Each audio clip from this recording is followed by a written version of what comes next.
We have an all-star kicking off part 2 of season 1. Welcome back to Vin's Story Share. My name is Vincent A. Lancy. Today's guest saw a situation he didn't agree with, and he decided to take action, but little did he know it would turn into a career change.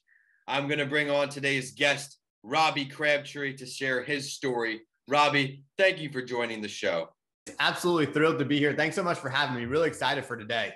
Let's start out with giving our audience a little more of an introduction before we dive into your story. Of course, love to. So, it really comes down to this big moment back in February of 2020. And I was trying a murder case. And I was actually on the defense side. I was defending somebody who had killed his brother on video. And you would think in Texas, which is where I live, like that's a no-brainer. Dude's going to prison, right? Terrible circumstance. And it was a tragedy, 100%. But my career up to that point, this was jury trial number 102. Oh, man. Out of those 101, 100 of them were as a prosecutor. My experience had really been trying murders, capital murders, and child abuse cases as a prosecutor.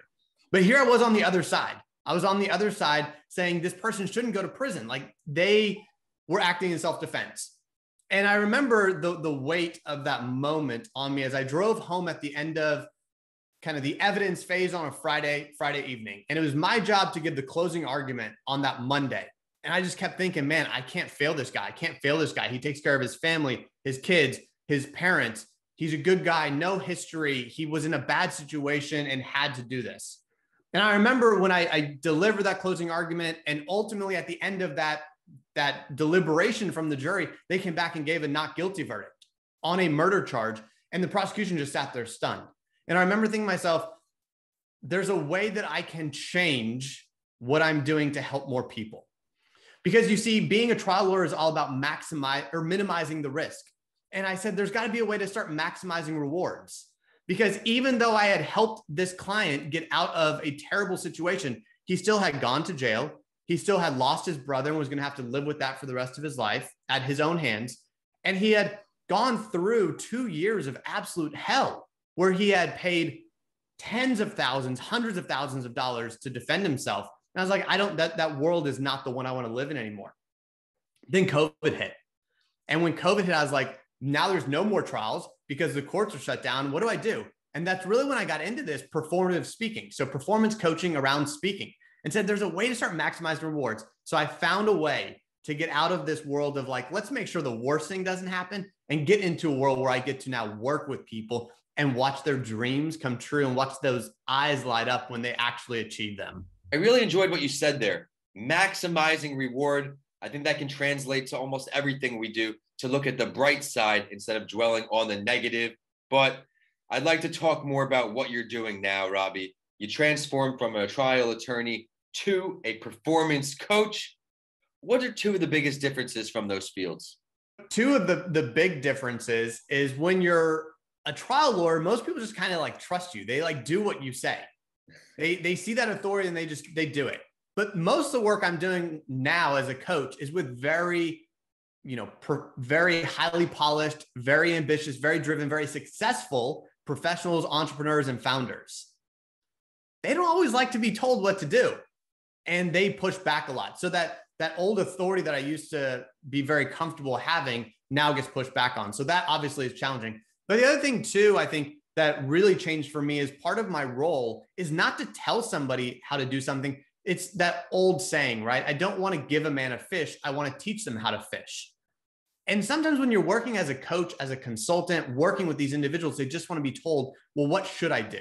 I'm like, but that doesn't do you any good. That means you're gonna have to work with me for the rest of your life, because now you're essentially just using Robbie as your speaking piece. And I say, I want to teach you how to do this so we can be done in 3 months and 6 months, and you can live your life and do all the things you want to do fully on your own. So I think those are two of the big differences I've noticed. It's like both of those career choices are rewarding in different ways, but as an entrepreneur, you have more time to do things that you want to do than being a trial lawyer. What are you doing with some of this extra time? For me, it's building real relationships with people. That's been like the most mind-blowing thing. So for example, I just went down to Mexico City. I just got back like on Sunday from Mexico City. I was down there for 2 weeks. You think when you travel alone, which is what I did, that you're going to be alone. You're not going to know anybody. You're just going to be hanging out. I ended up meeting 7 people down there because of connections I had built on Twitter, on Instagram, and those resources. Some of them were even just reaching out to me when they saw me posting stories on Instagram. They're like, oh, you're in Mexico City. Let's hang out. I got drinks, I got tacos, I got, mezcal, I got coffee, all these things that would have never happened if I wasn't putting the time and effort into building a social media presence, building relationships with people and meeting them. So that's really where I just go after it is let's start creating content, meet people and really build that relationship. A lesson right there. I'm going to shout out someone on an earlier show, Tony Alexander, where he says, your network is your net worth. Today's guest went to a foreign country, did some networking, ended up making some connections and memories. How do you feel about that, Robbie? I think it's spot on.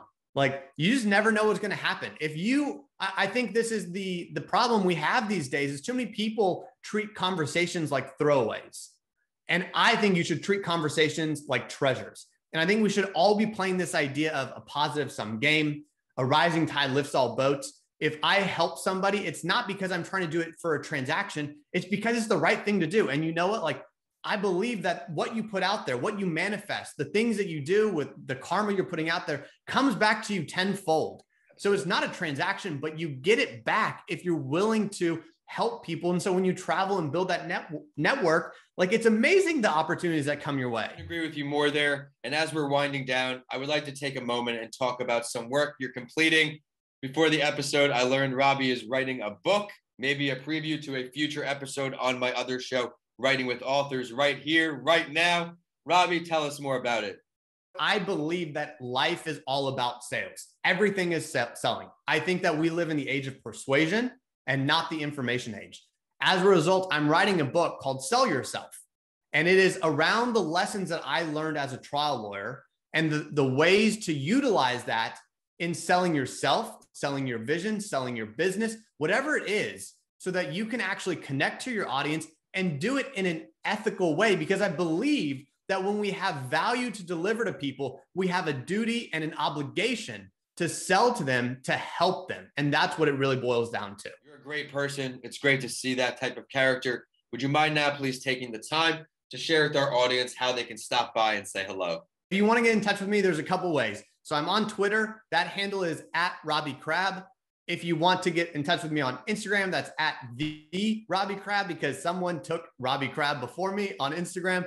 And if you want to email me, you can robbie@robbiecrab.com. My actual website, this is going to be a little bit confusing, is robbiecrabtree.com. So feel free to check out my writing there. I write regularly on topics around sales, speaking, creator economy, all sorts of things in that world. And anybody reach out to me, always happy to chat.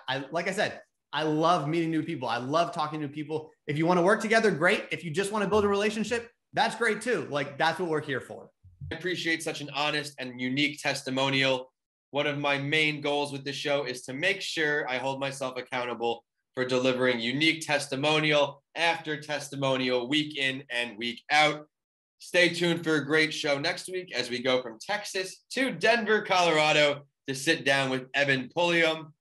Thank you for tuning in, and we'll see you next week on Vin's Story Share.